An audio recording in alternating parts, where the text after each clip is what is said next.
Hi guys, it's Dakota. Hope everybody's doing well. If you're new, welcome to the channel, and if you have been here before, well, welcome back. I've had a great couple of weeks. I've been very productive, getting things ready and in order for our classes for 2024 at the shop. And so I've just been really busy this year. This was an off year for our Witchcraft 101 course, which is a year long.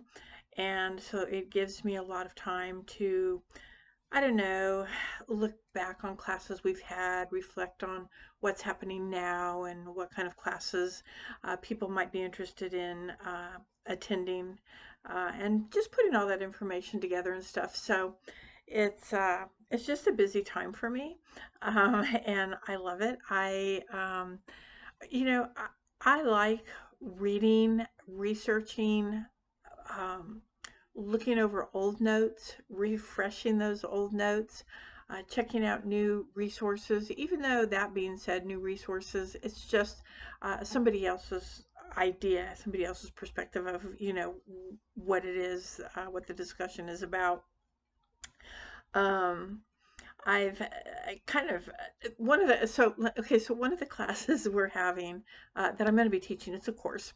It's actually it's a small course. It's 13 weeks. Is a tarot course that I'm going to be teaching next year. And I am not, just briefly, a I'm not your typical by the book anything, to be quite honest with you. But this is how I feel about tarot. And I don't do this purposely, okay? I want to make sure that you understand this. This is not something that I do purposely. However, I do want to say that if somebody wrote the book on it and they created it, tarot is a good example, then that would be their ideas on it. If if they drew the card, let's just use the Fool card. If they use the Fool card, um, and they drew the picture of the Fool card, and this is what it is, and then why, and tell us why, what does that mean symbolically, and all of that.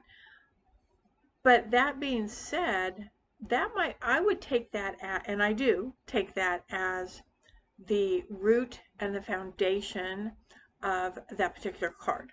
However, that is that person's idea of what that card meant to them, why they drew the card in such a manner, and those symbols, like what they mean. And that's all fantastic. And I do believe that you need to know that. Excuse me. But if we all read tarot from the book, and I'm giving up some of the intro to my class information. So if you plan on attending the tarot class, then you're going. You're going to hear this. It'll be a repeat. I'm not giving you everything because that's not what this video is about.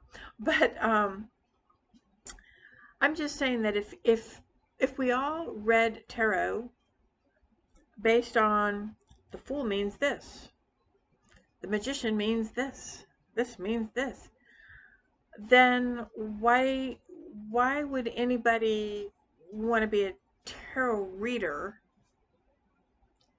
Whether it's their side job or their job or whatever. Um, Anybody could just pick up the book and read it. So that just goes to show us that a lot of it does come from our intuition and how we see things. And I like to use the example of color blindness because if, I don't know, let's just say the blue.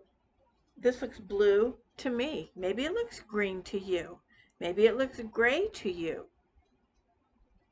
That would be, well, what color is it then? Because if it's blue to me, but it's gray to you, what is gray? What is gray for you? So you're going to see it as gray. And that's perfectly okay. Because for me, that is what the cards, not just tarot, but all your cards, that's just kind of what, or divination in general, spell work in general, everything.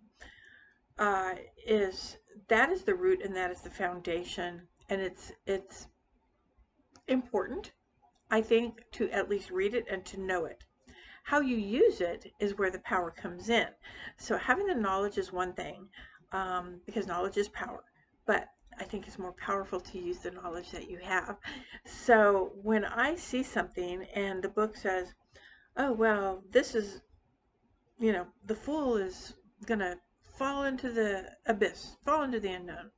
And I've looked at it and I go, that's weird. And because I see something else. Does that make me wrong? You know what I mean? So this tarot, so it doesn't. I'm letting you know it doesn't. Um, it only makes me wrong if I'm not using the word for word what it says in the book that means. So it's going to be a really fun class, really interactive. So I'm really excited about teaching that class. That's coming up. I'm not going to give you any more hints. I've already explained like the whole purpose of the class. Out of the box, and I'm just out of the box with everything that I do. I will read a book and um, and it could just be by anybody. I have read books by elder witches that bow down and the highest respect ever, but just because they wrote a spell or they wrote an incantation or whatever it was, um, doesn't mean that I'm going to go and copy that word for word, because that was their words. That's not my words. I don't know what you were feeling that day. Maybe you had a cold. Maybe you weren't feeling good. I don't feel that way about this. I feel this way about this. And so we have to kind of interpret things, the way that we feel. However, the book, that's what gets us started. That's what gets us started. So anyway, okay. So yeah, so there's a lot of stuff going on that I have just been extremely productively busy with for the store, getting the classes together. Um, and we'll be teaching. Since COVID, we haven't done any of the Reiki attunement classes. I'm a Reiki master teacher, but I haven't done it because of the COVID. And look, Reiki for me, the way I was taught, it's hands-on. Yes, there's distance Reiki, but for attunements, it's hands-on. And for me, it's how I learned. Um, so I'm hoping to bring that back. The tarot course, there'll be monthly classes, all kinds of stuff. So I've just been really, really busy, like working all that, sorting things out, and just having fun, like looking at old notes and that I've had from past classes, and like I said, reading uh, new ideas on the same subject and seeing if there's anything new that I have, that which there is, where I just kind of went, "Ooh, I like that," and then I incorporate that into my work. So it's been really fun. I love it, and so that's going to bring me to today's subject, which is the subject of aloneness, being alone. um, so the disclaimer today is this: I'm not a doctor. I'm not a psychiatrist, a psychologist. I'm not a soul counselor, a spiritual counselor. I am not a life coach. I'm not any of those things. I am not. I am me, and I just telling you me. That's all I'm doing. That's all I'm doing. Um, so anyway, um, I the subject of alone came up not too long ago.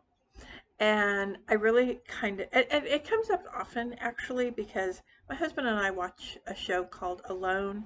If you've seen it, they drop people off in the wilderness of like Alaska and Canada. I don't know, someplace where it's brutal, brutal winters, snow, and they have to survive like so many days, and the winner, gets a big prize, a lot of money, and they're only allowed to bring so many tools or whatever it is. And what's really, really interesting about that show is that a good majority, I would say all of them, that sign up for the show, they're all survivalists, meaning they know how to build shelter, they know how to start a fire, they know how to purify water, hunt, fish, trap, what plants they can eat, what they can't. I mean, they're very, very educated at survival. However, what they're not really good at is being alone, which is kind of funny because that's the name of the show. And one of the things that they struggle with most, now I'm going to say some do get sick, um, and you know, maybe they don't have all the things just aren't working for them. Maybe they haven't been able to trap anything or fish or hunt or anything like that, and they're literally like starving to death. And sometimes they get sick. I mean, we're human, and so then they have to tap out, and I get that. But I'm telling you, the majority of the people that have tap out of pure loneliness, a feeling of loneliness. And it's, I miss my family, I miss my kids, I miss this, I miss that, and I didn't realize it took this experience, and they've been out there for like 3 weeks, but it took this experience for me to realize how much I was taking for granted at home, and just all that stuff. And that's truly understandable, and I get it, and I respect that. But what's really interesting to me is that that you're going to be out there. I think it's 100 days. That's a long time. That is a long time. And they're not together. So when they drop the people off, they're miles apart from each other. So there is no human companionship whatsoever. However, I think it's like once a week, once every 2 weeks, something like that. They have a med check. So the people the producers and stuff that run the show, they will come in and they med check them. They take their blood pressure and check for body weight loss and stuff like that. But there's not a whole that they don't stay. They just come and do that and then they leave. There's like no communication, not a lot of communication.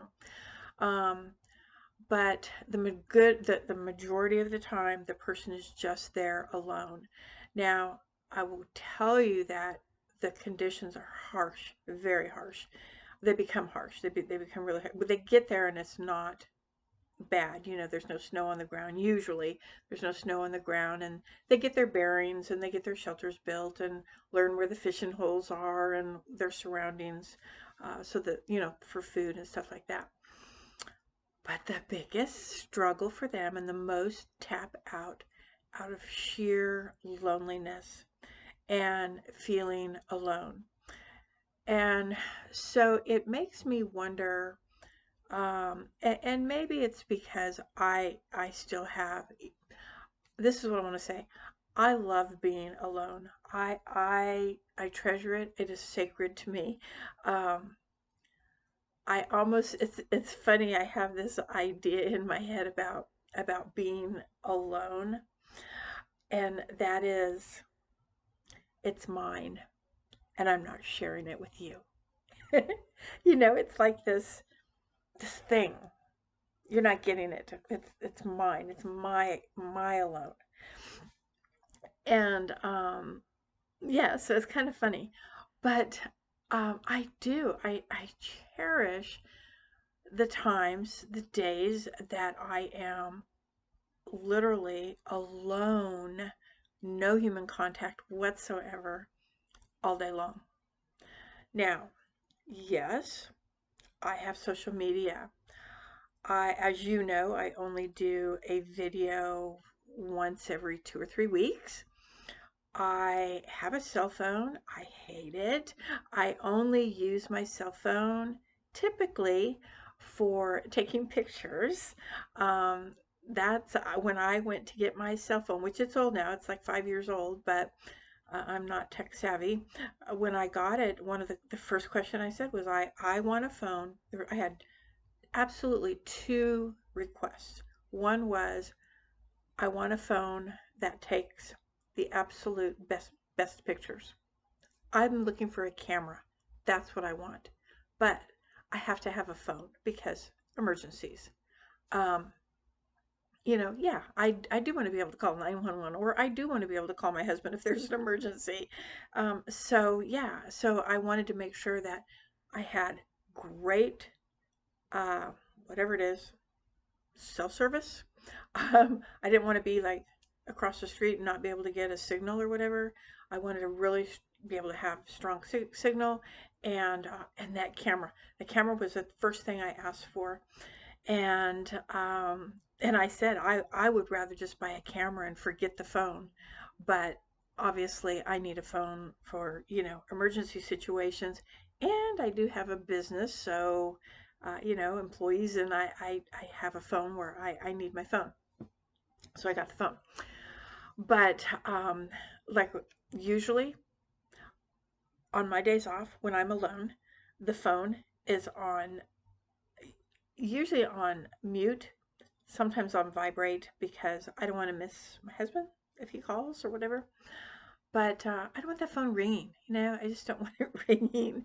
And, but however, there are days I have my friends and we do a little texting back and forth, not long, a few little, hey, have a good day, good morning, thinking of you, and that's it. Um, So, yes, so I'm not in the wilderness in harsh conditions with starving to death. I'm not. However, during the day, I don't have the TV on. I don't, rephrase that because I'm going to be honest with you. I turn the TV on when I'm eating lunch. That's the only time. And as soon as I'm done eating lunch, I turn it off. I don't know why that is. But I don't play music during the day. The house is quiet as a mouse, just so quiet. In the spring, summer, early fall times when it's warm enough for me to go outside, that's where I am. I'm outside in the woods taking pictures of everything, anything, everything. Oh, look, there's a leaf shaped like a heart. Click. Oh, look at that tree. It doesn't have any leaves. Click. I mean, it's ridiculous. I'm so drawn to that. I should have been a photographer, but I'm not great at taking pictures. Um, but I'm outside. I want to be outside. I want to be outside now, but it's like in the 50s. And I know some of you are like, why aren't you outside then? Because that's cold to me. I'm a Southern California girl. Desert, warm, hot is me. I don't like the humidity, which we have here, but I'd rather have that than temperatures that drop below, like, you know, 60, 65. Forget it. If it's 65, I'm cold. So now we're coming on the season where I'm going to be indoors a good majority of the time. I'm upstairs today in my room because in my devotion room because normally I do over at the witch cottage, but I have to turn the heater on and it has to be on for a couple hours to get it warm in there. And I didn't want to go outside and walk over there to turn the heater on and then have to walk back in the cold. And so I was like, forget it. I'm just going to go upstairs and be toasty. It's toasty warm up here too. So, but other than that, and when I'm outside, during the months that I enjoy being outside, I am alone, and I cherish that. I cherish it is so sacred to me. I live for it. I love it. I love it. I am not someone who wants to go to the mall. I couldn't tell you the last time I went to the mall. It's been probably 15 years. I mean, probably longer. I don't, the mall has nothing for me. I'm not a mall person. I'm not, I do go to thrift stores, but I used to go, when we had our antique business, I would go to the different various consignment stores, but I don't do that anymore. I have no reason to go there. Um, and there's just noise and people, and I'm not about that, unless I need something, I need a chair, so I might go and get the chair. But no, I love being home. I love the quiet. I love the aloneness. And no, I am not lonely at all. I honor it and I cherish it. And I'm being alone helps me. This is what I can do when I'm alone. When there's no people, there's nothing. Phone is off, no social media, nothing, no music, no TV, no anything. I'm able at that point to focus on me. What are my needs? What do I want? Where am I going? What do I need to release? Do I really need to release that? Do I really need to manifest that? Um, I had a question about this. Well, now is the perfect time. Let's research that. It gives me an opportunity to really go within and be with myself, be alone with myself, because there's nobody else here to distract me. I don't have any other obligations whatsoever. Um, it's just me. And that is sacred. It is just sacred. And like I said, I sometimes I'll chuckle because I'm like, I'm alone and you can't have it. It's just something funny that I feel that way. Um, so on the show, I just wonder, like, what is it that, and not just the show, but what is it that makes us feel like we have to have that something, you know? I can tell you that I know the more people that are involved in our lives, families, relationships, and don't, I'm sure that there are some that never ever have this issue, but I would bet that there was more that does have the issue. There's always going to be some kind of conflict, some kind of argument, some kind of breakup, some kind of emotional thing going on, and opinions and judgments and da da da. There's always going to be that because we're human, and that's what happens. Um, and I I wonder then when you say, "Ah, I hate people. I just want to be alone. I just want to get away," and then in the next breath you're you're out grabbing on to that thing, that person, to fill that void, because that is, it's almost, for me, it almost feels temporary ish. We can hope for long term. I'm grateful. My husband and I, we have been together for many, many, many, many moons, and I'm grateful for that. Um, but we're really, truly, honestly, we are not in each other's business. We're not. We're just not. I'm just going to go from there. We're just truly not in each other's business. He's not into the spiritual side of the house, and I'm not into his mechanical tractors and bulldozers and all that stuff that he likes. So it's kind of a good, I don't know, sort of a good balance. Um, and anyway, so yeah, it's a good balance. But I just feel like in today's world, we're so we're so distracted by people. We're so distracted by social media. We're so distracted by outside of self activity and behaviors and personalities and noises and just all of that I feel like we really forget us.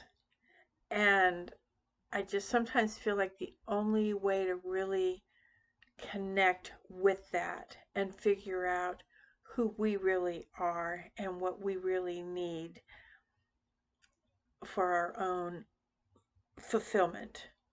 Um, and I'm not talking about happiness, like, oh, well, but, they make me happy. My husband makes me happy. You know, I get that. I get that. But this isn't about happiness. This is about fulfillment. And I think that's how I feel about the alone part, about being alone and being alone with self. Um, and there's a difference between being lonely and being alone. I could not tell you, I honestly, before the gods, could not tell you when the last time I ever felt lonely. I don't. I just don't. Um, when I am alone here at the house, at the farm, I'm, uh, I don't have a schedule of things that, you know, this. Sometimes I do because life, right? Sometimes things have to. I gotta go to the grocery store. Okay, well that's a thing, so that has to happen. Um, but I'm just talking just on an overall.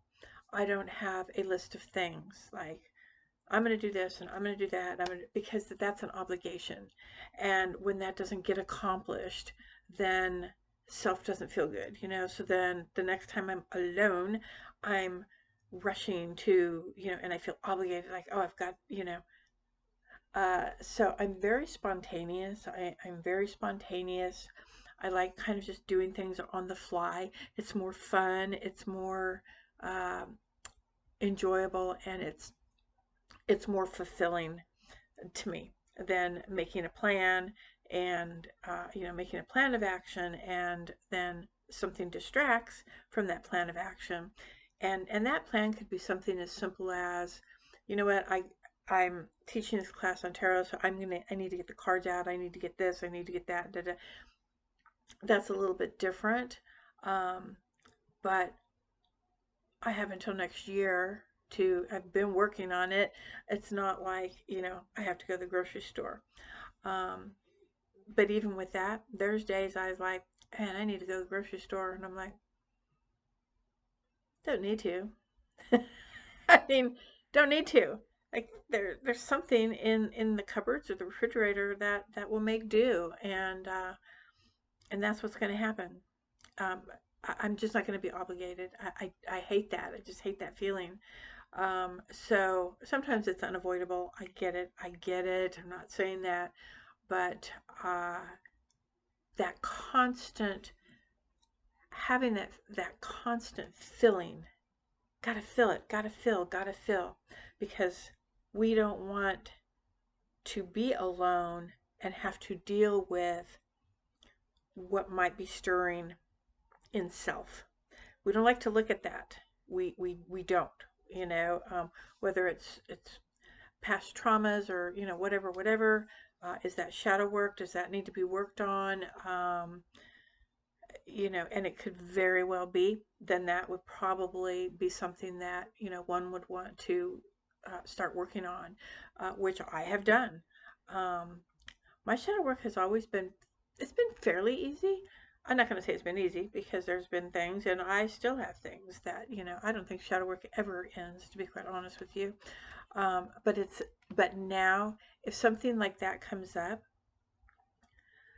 instead of, days and weeks and months and this triggers it and that triggers it. If something triggers, I'll kind of go and then I just let it go. It's like I inhale it and I breathe it out, because that doesn't serve myself. That doesn't serve my highest good.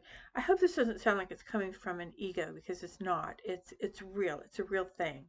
And I'm just so much happier with life. I'm so more content with who I am, what my personality traits are, and you know, I have a lot of haters out there, and because I'm too this and I'm too that, and then you're not my people. You're just not my people, and I'm okay with that. That's nothing bad about you, or nothing against you. Our energies don't coincide, but I'm so, I got to a point where I was so this happened years ago, where I just got to a point where I was absolutely exhausted with compromising myself to make somebody else comfortable. Does that make sense? It's just compromising my own feelings and my own happiness and my own contentment, uh, for somebody else's. Um, I just, yeah. And when I realized that that's what I was doing, that I was literally sacrificing. And again, I'm not saying I'm never compassionate. I'm never out of my comfort zone to make somebody else comfortable. I am not saying that. Of course, that's going to happen. I'm talking about overall. Overall, I am, I just got exhausted with trying to make other people comfortable with who they are. And, um, and I wasn't receiving that. You know, that became an expectation of me. Like, oh, well, you know, I can do this and I can say this to you because, oh, you're this back to me. And that was not right of me because I was not being my true self. And so then that becomes an expectation of me to them. I hope that makes sense. So I worked on it, I still work on it. I still work on it. But the more I work on it, the more I enjoy being who I am and being my true, authentic self. And therefore, I am happy by myself and being alone and doing things that I want to do without having to compromise myself. Um, yeah, I compromise my feelings. I just, if I want to take a walk in the woods, I take a walk in the woods, and if I don't, then I don't. And that feels good. That just feels really good. So yeah, so being alone for me is sacred, and like that's mine. I'm not going to share my aloneness with you.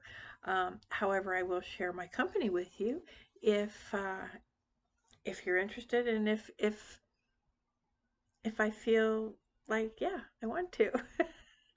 um, yeah, so it does sound kind of selfish in a way, but I certainly don't mean it that way, and at least I don't think it's coming from like that, you know, ego-y side that we all have. I don't feel like that's what it's doing, but I just think we stuttering.